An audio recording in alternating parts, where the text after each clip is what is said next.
நமஸ்காரம். நம்ம இப்போ அந்த ஐ கிட்டுக்காக உங்களுக்கு என்னென்னலாம் அதில் இருக்கு, அதை எப்படிலாம் யூஸ் பண்ணணும் அப்படின்னு கேட்டுட்டு இருக்காங்க. ஸோ அதை எப்படி எக்ஸ்பிளைன் பண்ணலாம் அப்படின்னு சொல்லிட்டு இப்போ காமிக்கிறேன். முதல்ல இது ஐகான் கிட். இந்த icon kit actually this is meant for short sight, long sight, இந்த மாதிரி மயோபியா, ஹைப்பர் மெட்ரோபியான்னு சொல்லுவாங்க. இந்த ரெண்டு பர்பஸ்க்காக மட்டும்தான் இந்த ஐகான் கிட் யூஸ் ஆகும். இதுக்குள்ள என்னென்ன இருக்குங்கிறத நான் சொல்றேன். இந்த ஐ வாஷ் கப்ல பிளைன் வாட்டர் ஊற்றி இந்த கண்ணில் நம்மளுடைய வலது கண்ணில் ரைட் ஐல கண்ணை உள்ளுக்குள்ள விட்டு நல்லா பிளிங்க் பண்ணணும். நல்லா எவ்வளோ தூரம் பிளிங்க் பண்றோமோ அந்த மாதிரி ஒரு 1 to 2 minutes ஃபர்ஸ்ட் பிளிங்க் பண்ணணும்.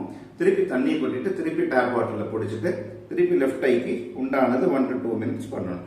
இந்த மாதிரி நல்லா பிளிங்க் பண்ணதுக்கு அப்புறமா ஐசோடோன் அப்படிங்கிற இந்த ஐ டிராப்ஸை இதை எடுத்து கண்ணுல இப்படி உட்கார்ந்து தான் ஊத்திக்கணும். படுத்த வாரத்தில் ஊத்தக்கூடாது, லைன் டவுன் பொசிஷன்ல ஊத்தக்கூடாது. இத ஒவ்வொரு டிராப், இந்த கண்ணுல ஒரு டிராப், இந்த மூளையில மூக்கனுடைய நுனியில ஒரு டிராப், இந்த இடது கை மூக்குல ஒரு டிராப், இப்படி ஊத்திக்கணும். கண்ணை மூடிக்கணும். கண்ணை மூடிட்டு ஜஸ்ட் நம்ம பழைய காலத்து படத்துல இப்படி சுருட்டுவாங்க இல்லையா, இப்படி கண்ணை சுழட்டணும். அப்படி கண்ணு திறக்க கூடாது, கண்ணு திறக்காம சுழட்டணும். சுழட்டிட்டு கொஞ்சம் கண்ணு மேல கீழே, north south, east west, north south, east west, அந்த மாதிரி ஒரு 2 minutes இது பண்ணிக்கணும். இது பண்ணதுக்கு அப்புறமா திருப்பி இந்த ஐ டிராப்ஸ் எடுத்து 2 சொட்டு ஊத்திக்கணும். இந்த கண்ணில் 2 சொட்டு, இந்த கண்ணில் 2 சொட்டு ஊத்திட்டு சும்மா அப்படியே வச்சுக்கணும். வேற எதுவும் ஆக்டிவிட்டி பண்ண வேண்டியதில்லை. அதுவா டைலேட் ஆகி, அது டைலேட்னா இது கண்ணு பிளட் எல்லாம் ஆகாது, கண்ணு எரிச்சல்லாம் வராது, இந்த மாதிரி எந்த பிரச்சனையுமே வராது. இது ஜஸ்ட் நம்ம என்ன பண்ணிக்கணும்னா உள்ளுக்குள்ள அந்த ஆப்டிக் நர்வை ஸ்ட்ரென்தன் பண்றதுக்காக இந்த ஐ டிராப்ஸை நம்ம ஊத்திக்கிறோம். இந்த ஆப்டிக் நர்வ் ஸ்ட்ரென்தன் ஆகாம இருக்கிறதும் இந்த பிரெயினுக்கு ஃபோக்கஸ் இல்லாம இருக்கிறது தான் இந்த அடிப்படையான பிரச்சனையா நம்ம பார்க்கிறோம். இதுக்கு அடுத்தது இது காலையில, மத்தியானம், சாயந்தரம் இந்த ஐசோடோன் டிராப்ஸ் காலையில, மத்தியானம், சாயந்தரம். வீட்டில் இருக்கிறவங்க அந்த மாதிரி பிராக்டிஸ் பண்ணிக்கோங்க. இல்ல ஸ்கூல் போறவங்க, காலேஜ் போறவங்க, வேலைக்கு போறவங்களா இருந்தா காலையில, சாயந்தரம், வீட்டுக்கு வந்த உடனே, அப்புறம் நைட்டு அதே மாதிரி தான் பிராக்டிஸ் பண்ணணும். எப்படி காலையில பண்ணீங்களோ அதே மாதிரி பண்ணணும். இது ரொம்ப மெயினான விஷயம். இந்த ஐசோடோன் சாயந்தரம் போடுறவங்களும் சரி, மத்தியானம் போடுறவங்களும் சரி, இந்த ஐ வாஷ் கப் யூஸ் பண்ணாமல் இந்த ஐசோடோன் டிராப்ஸை போடக்கூடாது. இது வெறும்னு இதை மட்டும் போட்டுட்டு இதை விட்டுட்டீங்கன்னா நமக்கு கிளாரிட்டி வராது, கண்ணுல நமக்கு கிளாரிட்டி வராது. அது மட்டும் புரிஞ்சுக்கோங்க.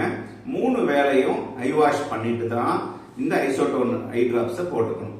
இது கண்டிப்பா நீங்க பண்ண வேண்டியது கேட்ஜெட்ஸ் பாக்குறது, புக் படிக்கிறது, சூரியன் பாக்குறது.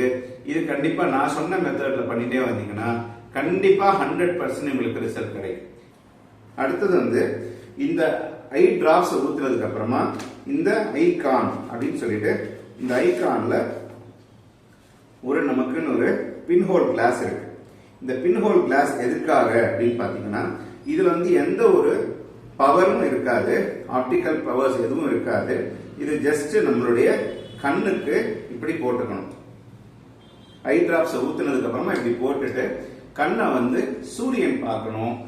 ஒரு 10 நிமிஷம் சூரியன் பார்க்கணும். எப்ப பார்க்கணும்? காலையில 6 மணில இருந்து 8 மணிக்குள்ள பார்க்கணும். இல்ல சாயந்தரம் 4ல இருந்து 6 மணிக்குள்ள பார்க்கணும். இது கிளியரா இருக்கா? அடுத்தது என்ன பண்ணணும்? நம்ம எதெல்லாம் படிக்கிறோம், ஃபார் எக்ஸாம்பிள் எதெல்லாம் படிக்கிறோம், இப்போ எதெல்லாம் தூரக்க இருக்கிறத படிக்க முடியல, எதெல்லாம் சூரியன் நமக்கு தெரியாது, கண் கூச்சமாகும், இந்த மாதிரி எந்தெந்த விஷயங்கள், கேட்ஜெட்ஸ் படிக்கிறது, பார்க்கறது, அப்புறமா புக்ஸ் படிக்கிறது, இந்த மாதிரியான விஷயங்கள்லாம் இந்த பின்ஹோல் கிளாஸ் போட்டுட்டு நம்ம பண்ணணும்.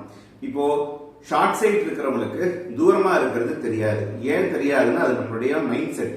ஆக்சுவலா பாத்தீங்கன்னா இந்த ஐசோ கேப் மாத்திரை நம்ம சாப்பிட்டதுக்கு அப்புறமா எடுத்துக்கணும். சாப்பிட்டதுக்கு அப்புறமா 2 மாத்திரை நைட்ல, அதே மாதிரி பகல்லையும் சாப்பிட்டதுக்கு அப்புறமா, பிரேக்ஃபாஸ்ட் முடிச்சதுக்கு அப்புறமா 2 மாத்திரை. இந்த ஐசோ கேப் மாத்திரை கண்டிப்பா நம்மளுடைய நர்வ்ஸ்க்கு, அப்புறம் லிவருக்கு, இதெல்லாம் ஸ்ட்ரென்தன் பண்றதுக்காக இருக்கும். இந்த கிட்டே பாத்தீங்கன்னா ஒரு 4 months கிட் இருக்கு. அந்த 4 months கிட்டுக்கு தேவையான ஐசோடோன் டிராப்ஸ் இருக்கும், இந்த ஐசோ கேப் மாத்திரை இருக்கும், அப்புறம் இந்த ஐ வாஷ்க்கு உண்டான எல்லா விஷயங்களும் அதுல இருக்கும். ஸோ இதை நம்ம மெயினா பார்த்துக்கணும். இது நம்ம 4 monthsக்கு ஃபர்ஸ்ட் யூஸ் பண்ணணும். 4 மந்த்ஸ்க்கு யூஸ் பண்ணிட்டு திருப்பி எனக்கு வந்து பதிவு எப்படி இருக்குங்கிறது, எப்படி எந்த மாதிரி இம்ப்ரூவ்மெண்ட் இருக்குங்கிறது நான் எப்பெல்லாம் உங்களுக்கு ஃபோன் பண்ணி கேட்கிறேனோ அப்பெல்லாம் எனக்கு வந்து திருப்பி நீங்க ரிப்ளை பண்ணணும். இது எப்ப யார் யாருக்கெல்லாம் இது 4 மந்த்ஸ்க்குள்ள ஒரு டிஃபரன்ஸ் வரும் அப்படின்னு பாத்தீங்கன்னா, -3க்குள்ள இருக்கிறவங்களுக்கு 4 மந்த்ஸ்க்குள்ள டிஃபரன்ஸ் வரும். -6க்குள்ள இருக்கிறவங்களுக்கு எப்படியும் 6 to 8 மந்த்ஸ் 2 கிட் தேவைப்படும். இந்த மாதிரி 2 கிட் தேவைப்படும் நம்மளுக்கு. சோ இது 8 மந்த்ஸ்க்குள்ள கிட்டத்தட்ட ஒரு 90% ஒரு எஃபிகசி வரும். கொஞ்சம் மெயின்டெனன்ஸ்க்காக அடுத்த ஒரு 4 மாசத்துக்கு எடுத்துட்டா கிட்டத்தட்ட ஒரு 1 இயர்க்குள்ள -6க்குள்ள இருக்கக்கூடிய எல்லா விஷயங்களையும் கொஞ்சம் பிளஸ்ல இருக்கிறது எல்லாத்தையும் சரி பண்ணிட்டு வர முடியும். இதுல முக்கியமா நம்ம இந்த கண்ணாடிக்கு ஒரு விஷயம் சொல்லணும். இது வந்து ரொம்ப தூரமா இருக்கிறவங்களுக்காக, இப்ப ஷார்ட் சைட்ல இருக்கிறவங்களுக்கு இது போடுறோம் அப்படின்னா நம்ம டிரைவ் பண்ணும்போது இதை போட்டுக்க கூடாது.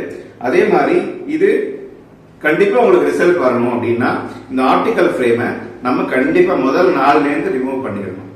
இதை நம்ம ரிமூவ் பண்ணிட்டோம்னா, ரிமூவ் பண்ணிட்டு எப்பப்பெல்லாம் நம்மளால இதுக்கு வந்து அசிங்கப்படக்கூடாது, நம்மளோட கண்ணு நமக்கு நல்லபடி ஆகணும் அப்படிங்கிற அந்த எண்ணம் வேணும். சோ அதனால இந்த ஃப்ரேமை நம்ம எப்பயுமே எவ்வளவு நாள் போட்டுக்க முடியுதோ, எவ்வளவு நேரம் போட்டுக்க முடியுதோ ஒரு நாள்ல, அது அவ்வளோக்கு அவ்வளோ இந்த பிரெயினை வந்து, இந்த ஆப்டிக் நர்வ் வந்து இந்த ஐரிஸ்ல இருந்து இந்த ஆப்டிக் நர்வ் வந்து நம்ம கனெக்ட் ஆகுறது கரெக்டா நமக்கு செட்டில் டவுன் பண்ணி கொடுக்கும். இது நல்ல கண்ணு விஷன் தெரிய ஆரம்பிச்சிடும். ஒரு வாரத்துக்குள்ள பாத்தீங்கன்னா அந்த பெட்டர்மெண்ட்டை உங்களால ஃபீல் பண்ண முடியும். இது முழுக்க முழுக்க ஆயுர்வேதத்துல பண்றதுனால ஆக்சுவலா நமக்கு சில பத்தியங்கள் சொல்லியிருக்காங்க. அது என்னென்ன பத்தியம்னு பாத்தீங்கன்னா, முக்கியமா வெள்ளை பூசணிக்காய் எடுக்கக்கூடாது, அகத்தி கீரை எடுக்கக்கூடாது, பாகற்காய் எடுக்கக்கூடாது, அதுக்கப்புறம் மைதா, காஃபி இந்த ஐட்டங்கள் கண்டிப்பா எடுக்கக்கூடாது. மஞ்சள் பூசணிக்காய் எடுக்கக்கூடாதுன்னு சொல்றாங்க, ஆனா சில பேருக்கு அதை கொடுக்கலாம்னு சொல்றாங்க. சோ அதனால நம்ம மஞ்சள் பூசணிக்காய், பரங்கிக்காயை பத்தி நம்ம கவலைப்பட வேண்டாம். பட் கண்டிப்பா வெள்ளை பூசணிக்காய், பாகற்காய், அகத்திக்கீரை, மைதா, காஃபி இந்த விஷயங்கள் பூரணமா நீங்க ஸ்டாப் பண்ணிட்டீங்கன்னா உங்களுக்கு நல்ல ரிசல்ட் வரும். அதே மாதிரி நைட்ல 10:30 மணிக்கு முன்னாடி படுத்துக்கணும். காலையில நம்ம 4 மணிக்கு எழுந்துட்டா கூட பிரச்சனை இல்லை. இது கொஞ்சம் நம்ம பிராக்டிஸ் கொண்டு வரணும். இது பண்ண பண்ண கண்ணினுடைய பவர் நல்லா ஆயிடும், மெலனின் நல்லா சுரக்கும், ஒழுங்கான விஷயங்கள் நம்மளுடைய ஐக்கு உண்டான தேவைகள் நமக்கு பூர்த்தியா கிடைக்கும், பூரணமா கிடைக்கும். சக்சஸ்ஃபுல்லா நம்ம கண்ணாடி இல்லாம வாழறதுக்கு இது ரொம்ப பயனுள்ள ஒரு விஷயமா இருக்கும்னு நான் தெரிவிச்சுக்கிறேன். நமஸ்காரம்.